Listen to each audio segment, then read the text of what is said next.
Well, The Conductor is now showing in London, and Gielgud will next be seen at Christmas time in Arthur, a comedy in which he plays Dudley Moore's butler.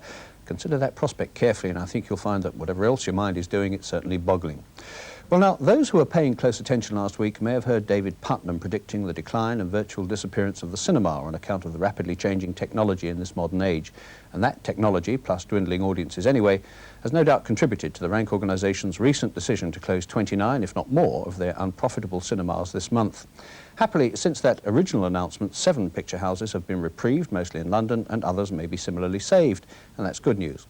What I also regard as good news is the publication of Forever Ealing, a celebration by George Perry of what was perhaps the greatest of all British film studios. Ealing is still in business, of course. It was taken over 25 years ago by the BBC, but George Perry, one of the shrewdest of our movie commentators, is not interested in the BBC output. He concerns himself with Ealing's feature film production, when under Sir Michael Balcon, the studio evolved its own distinctive and admirable style. Now, I speak as a biased onlooker because my father was associated either as editor, producer or director with some of Ealing's greatest successes. But even allowing for that bias, I think you might agree that Ealing represented the very best in British pictures. In its earliest days, the studio was largely carried by the work of comics like Will Hay and George Formby.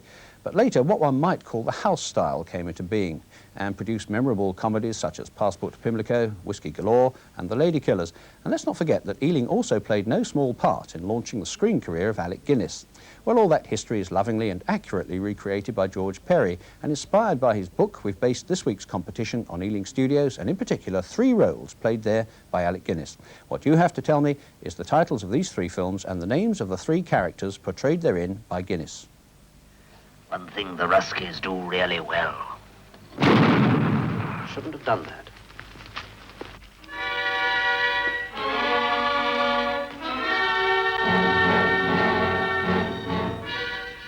So then, the titles, please, of those 3 pictures and the names of the characters played by Sir Alec Guinness.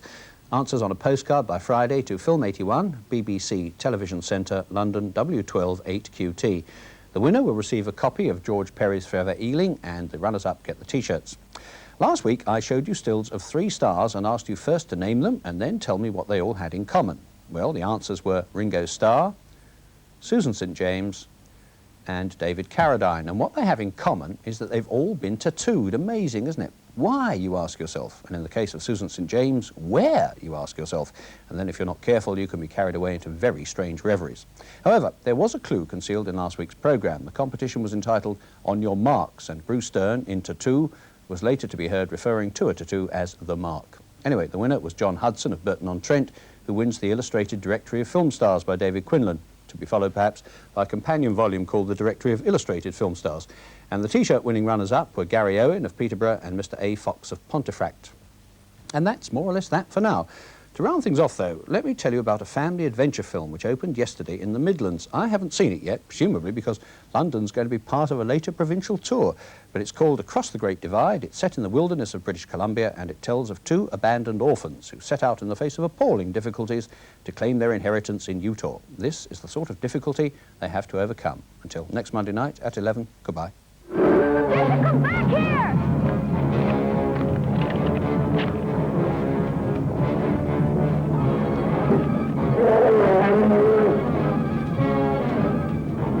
Stay close to me. Come on. Come on.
marvellous world of horses and ponies begins tomorrow evening on BBC1 at 6:50.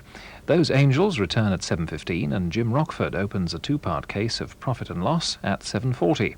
Then it's comedy, because at 8:30 Jim Hacker MP and Sir Humphrey Appleton exchange some more words while doing the honours in Yes Minister.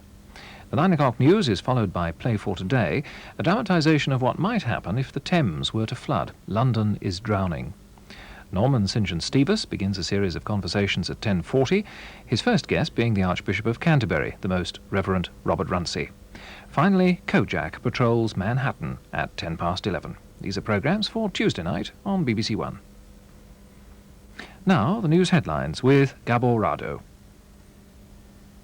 An IRA bomb went off in the West End of London this afternoon, killing the police explosives expert who was trying to defuse it. There were no other casualties. The device was in a wimpy bar in Oxford Street, normally a very busy shopping centre, but the area had been cleared after an anonymous telephone warning. The caller warned of 2 more bombs in department stores, also in Oxford Street. One was found in Debenhams and successfully defused, but 2 intensive searches of Bourne's department store haven't yet produced any results, says Scotland Yard. Oxford Street is still sealed off tonight, and police have themselves carried out 2 controlled explosions after finding more suspect packages. Neither of the packages contained bombs. Today's IRA attack was the 3rd in London this month. On the eve of the Royal Tour of Wales, bomb disposal experts defused a firebomb inside an army recruitment centre at Pontypridd. It may have been intended as a protest against the Prince and Princess of Wales, who will be passing through the town during their 3-day visit to the Principality. Police are checking buildings along their route. A dozen Labour MPs with constituencies in the Midlands met the chairman of BL, Sir Michael Edwards, today. They told him the collapse of the company would be an unmitigated disaster and urged him to pursue every possible form of negotiation to avert the strike due to start next Monday. After the meeting, one of the MPs said there was a glimmer of hope. Britain signed her biggest trade deal with Brazil. It's worth more than $600 million in exports. British shipbuilders have gained a major slice of the deal, a $200 million order for 6 ships. Ferranti and GEC are among the other companies involved. And finally, hundreds of people have had to leave their homes in Haywood near Rochdale because of a fire near a big hydrogen tank. The fire's now out, but police are waiting until they're sure there's no risk of an explosion before allowing people to go home again. And that's all from the newsroom. Good night. This is BBC1. Now, Speak for Yourself, which this week looks at shopping. Don't buy it if you don't like it. Everyone shouting, everything's loud. Everyone wants to stand out in a crowd, in high-rise heaven, and super speed trains. Everyone's trying to travel and sing, so I know what you're feeling, but don't look at me. You've got to feel free to speak for yourself.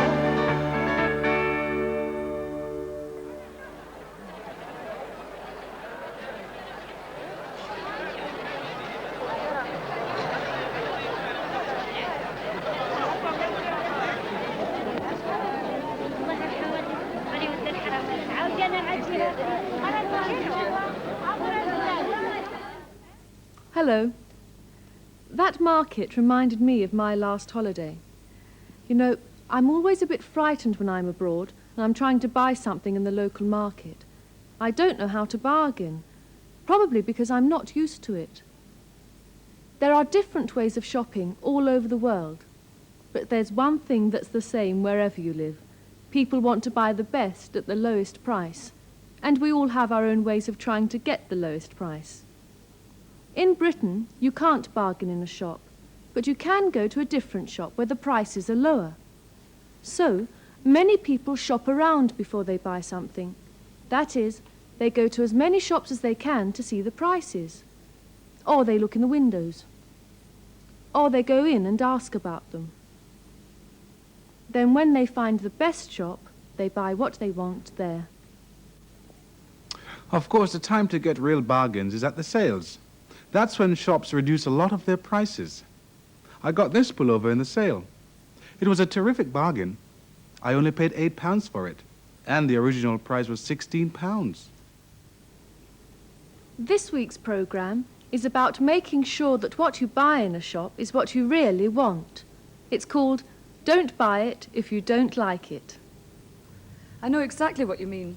I have a coat at home I only bought because the shop assistant kept telling me, "Do buy it, madam. It's a real bargain." And she kept saying to me, "You look so lovely in it." And you know, I actually hate it. I never, ever wear it. You see, don't buy it if you don't like it. Today, Maria Albert is helping her mother to choose a dress.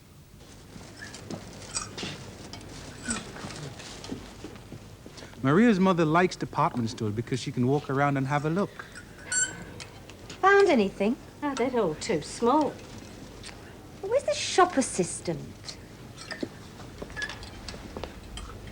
Excuse me? Yeah? We're looking for dresses size 14. Size 14? They're all over there, on that rack there. Well, could you show me, please? Mum, all the hangers with this colour, they're all in size 14. That's why I don't like these big stores. She stands there doing nothing while we do all the work. Yeah, no, but I like it. I like it because they leave me alone. I don't feel I've got to buy something. Oh, that's awful. Can I help you, madam? No, thank you. Yes. We're only looking. We're looking for dresses for my mother, size 14. Size 14. Any particular colour? Not black. I don't like black. It's for my brother's wedding. Yes, he's my youngest son. He's getting married next month. Oh, a wedding. Well, I think these will be more suitable.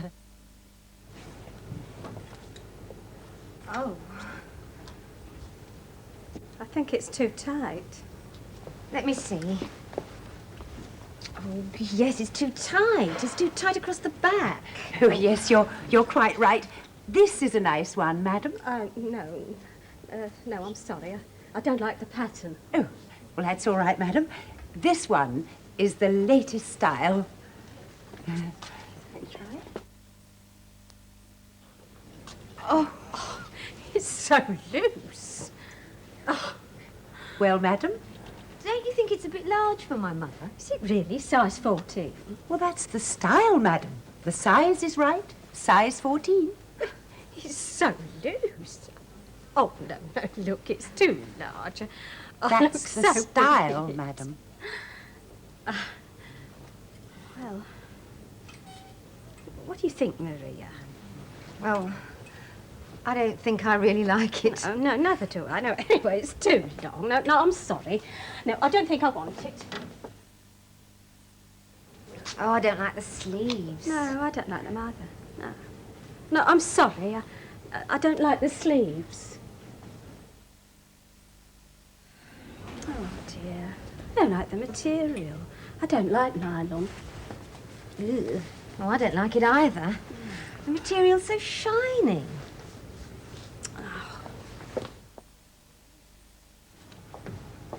Oh, Mum, you look awful. Oh, this is the last dress, Maria. I'm so tired, I don't think I could try on another one.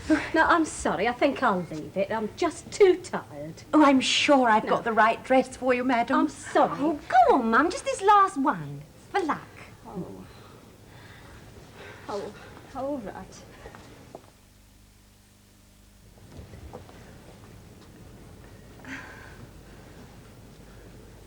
Well, what do you think? It looks very nice. Well, it fits all right. Yes. That looks very nice, madam. Yes, I like it. Now, let me see. Oh, yes. When you've had your hair done and with new shoes, oh, madam, I think that's just the dress for the wedding. It looks nice. And the colour. It brings out the lovely colour of your eyes. Go on, Mum. You look lovely in it, you really do. Oh, I don't know. Well, he's my youngest son. There won't be another wedding. Oh, yes, I do look nice in it, don't I? Yes. Oh, yes. Yes, I'll have it. Buying clothes can be difficult.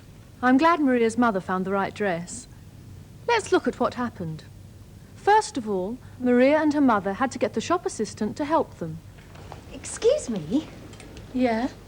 We're looking for dresses size 14. Size 14? They're all over there, on that rack there. Well, could you show me, please? Mum, all the hangers with this